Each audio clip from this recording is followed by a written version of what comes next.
Hi everyone, it's Danielle from Chibi Designs. I've hopped on today because I promised in my last studio vlog that I was going to have a little chat to you and show you how I organise and plan my time. I'm a huge fan of planning and I have many a planner both in my personal life and my business life. I believe that if you want to succeed and you want to grow your business, then you need to set realistic goals and schedule them in. Without this, I have a tendency to just focus on the smaller stuff and then realise that I haven't actually got any of my bigger goals sorted. It's easy to get bogged down in things that you think are important, and then when you take a step back, you realise that they aren't actually adding any value and aren't helping to make your business grow. So I thought it might be handy for you to have a look at the different planning systems that I've used over the years and what I'm currently using to help grow my business. Especially with Christmas coming up, I have to be as organised as possible. So come along with me whilst I plan out ready for September.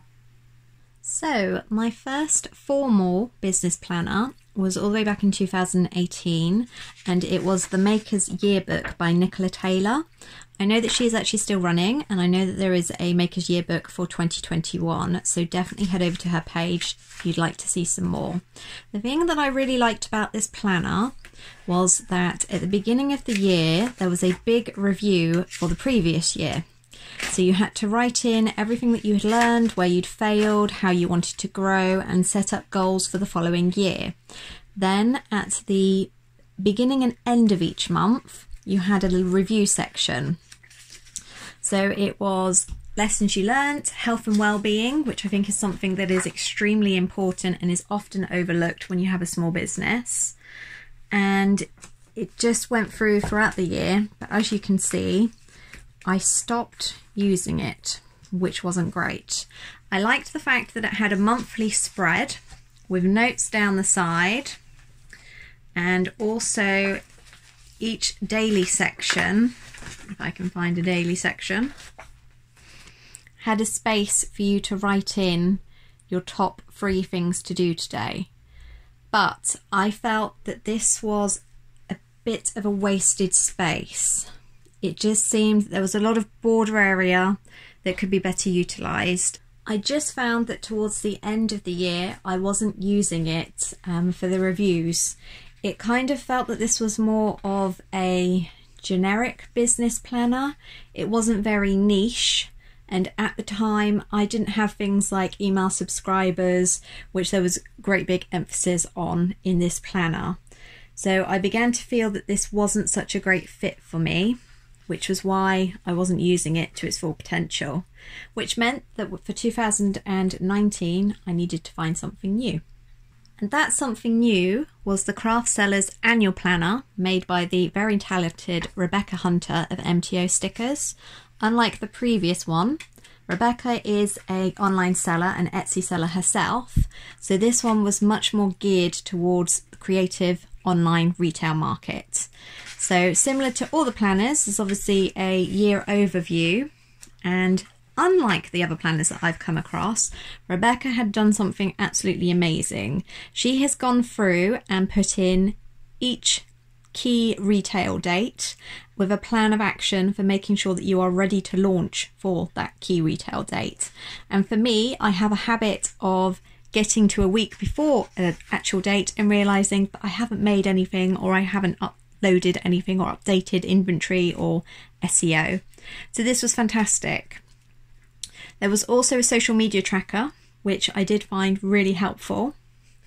There's also the supplies inventory, which I didn't, but only because that's not something that really applies for my business. I'm sure that it has helped lots and lots of people. The only niggle that I really had with this was that the expenditure and the income boxes were far too small for my business. I like the fact that it had a to-do list, and I like the fact that each key date for selling had a plan of action. I thought that was fantastic and really, really helpful. But as I said, the slots for putting on your sales and your expenditure I just found sadly too small, which meant that I wasn't able to use this to its full potential. Again, In fact, I actually had to add something else in for this when I used it in 2019. I am sure you've come across one of these. It is the very, very standard business week on 2-page spread business diary. So because I found that there wasn't enough space in the Craft Sellers Planner to write in what I needed to do each day, I had to add something myself so that I could write a list of what orders needed to be sent out, any jobs that needed to be done, key dates, etc. So you can pick these up for £5 or £6 from Staples, or even cheaper if you get it direct from Amazon. I did find it very helpful, and it also taught me that I like to have space that I can schedule things out.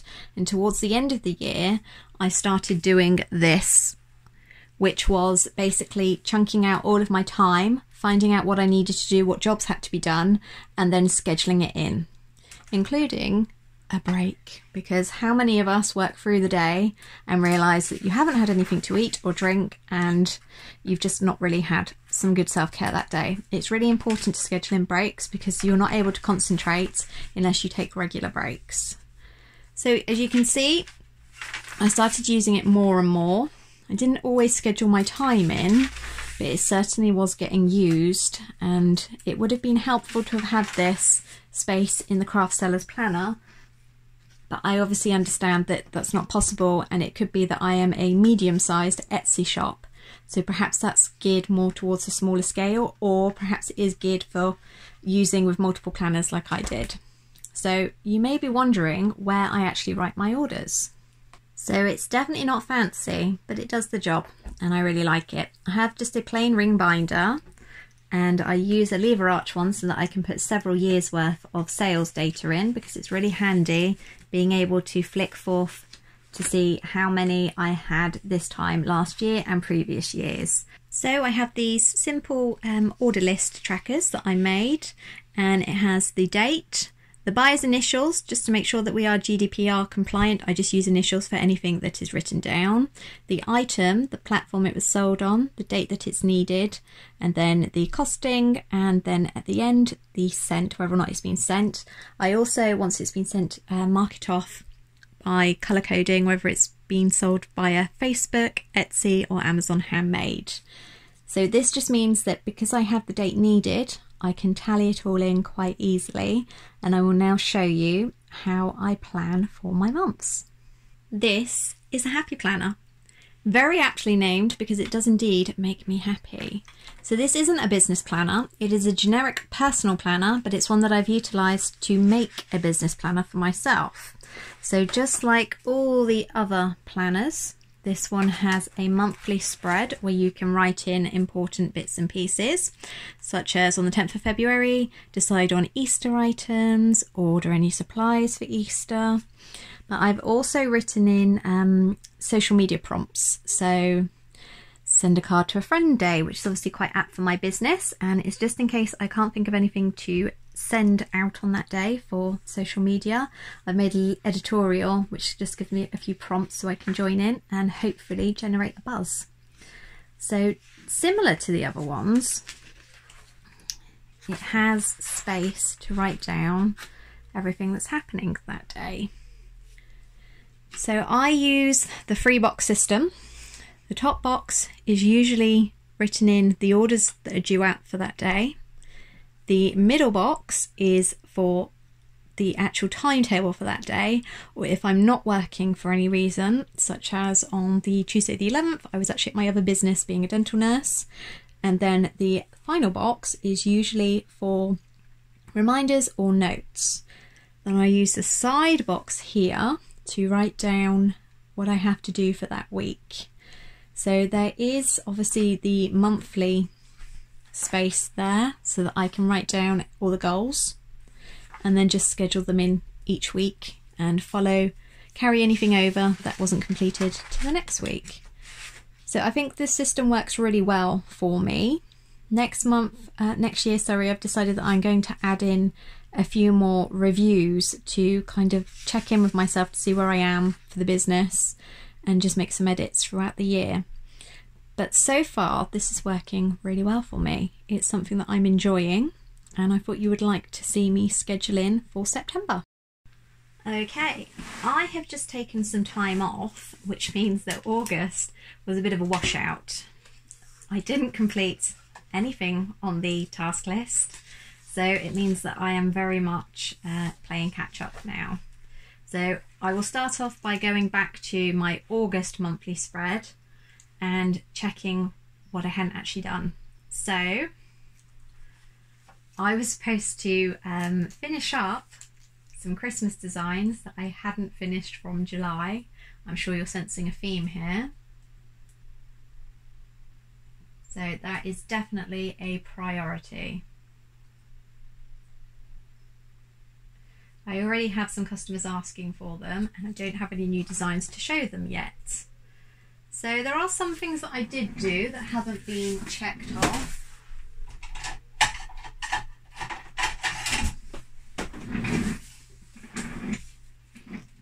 And I do love a good tick list as I'm going.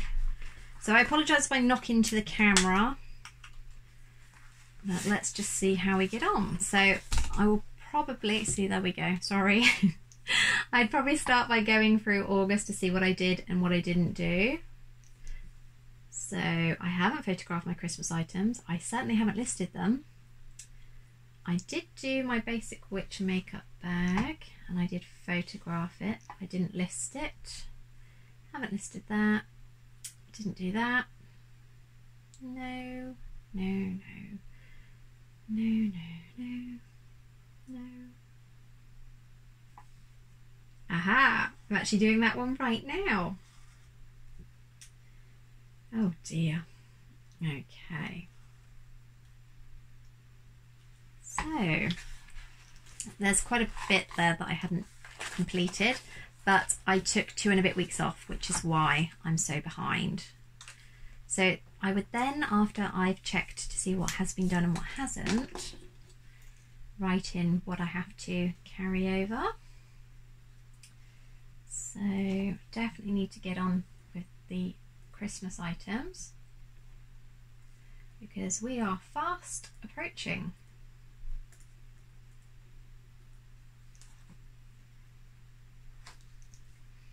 I just find that if I don't schedule it or write it down, it doesn't get done, which obviously isn't good.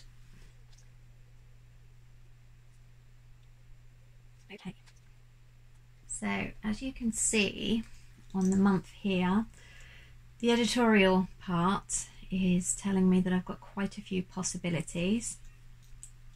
This one here, list Christmas items, definitely needs to be highlighted because it's important. If I get behind, oh, and order new happy planner because this one is almost at its end, which I can't believe. This has just been a year since I've been using this. So that's all done. I will then have a look at the list here and have a look if I have any dates that I can't do, such as Wednesday, we are off to the hospital. Exciting times. Friday, we are off to the hospital again.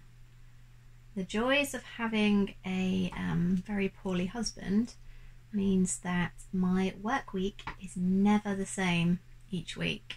We have to take lots of time off to obviously help him out. So that means that I am not going to be able to work those 2 days. And it also means that I need to stack my orders to make sure.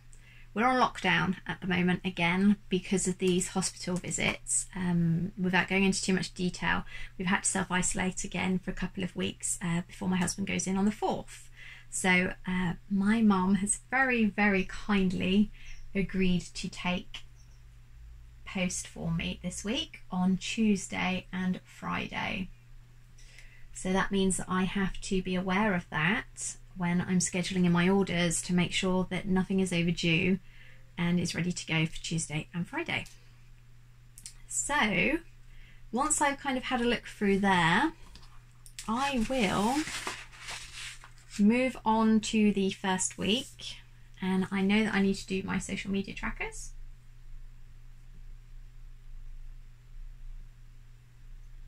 That's quite important. And at the moment these are empty. Ordinarily, if I hadn't taken time off, they would be full of orders that need to be gotten out. But I've kind of been doing my orders. When I say I've been off, that basically means that I've just been working reduced hours and I haven't been on social media, which is why there was no studio vlog last week. So I now need to go through and look at what is outstanding to get out for orders. So I'm going back to my big list here, and if it's not been highlighted, it means that it's not been completed. So tomorrow, which is the 1st, I have quite a few milestone prints to get out. So at the top column, that's where I put the orders that need to be sent out.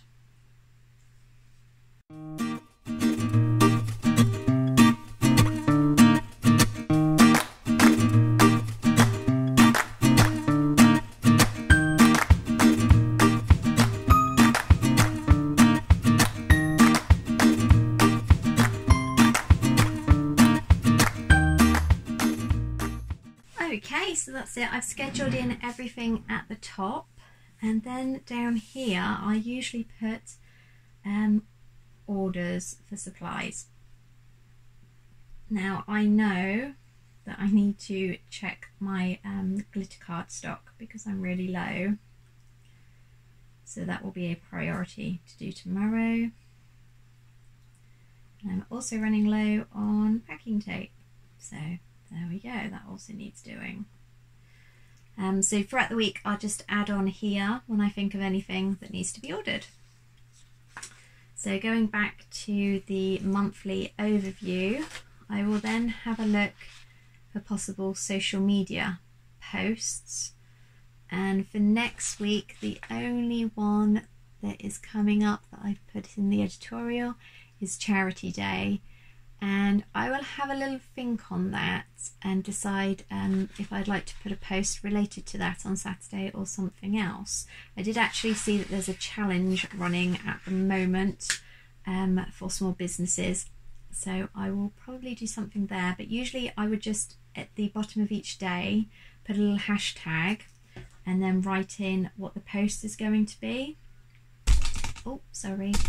And again. And if I've scheduled it, then I usually go across with a green highlighter just to let myself know that that's already been done. If it's not, if it's plain like this, then it means that it needs to be completed. So list Halloween items is something that should have been done today, and I didn't realise that it was a bank holiday because of I obviously didn't write that in. So that is the only issue with calendars or planners that you have to write in yourself. You need to make sure that you are paying attention. So for any breaks like that you're not going to be working, or that perhaps your post office isn't going to be open, you need to make sure that you've put that in so that you can plan accordingly. So the list Halloween items for today, I will have to move over here. And as you can see, I have quite a few orders that need to be out tomorrow to coincide with the post office run. So it means I don't have as much free time as I would like to have to perhaps get the Christmas items done. So that's okay. It just means that I'll have to perhaps do it on Wednesday or Thursday when it's a bit lighter. Obviously Friday isn't going to happen because we're not here. I think it's Wednesday morning as well that I am able to work, so that's good. I can get on with some business then.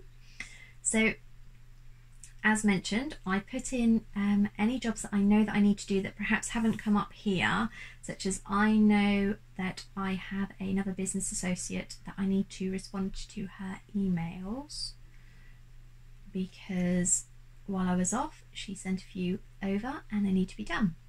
So that's what I use the middle box for. And then down the bottom, as mentioned, that's when I schedule everything in. So at the moment my daughter isn't at preschool, or she doesn't start school until the 8th, so I start work at 8:30.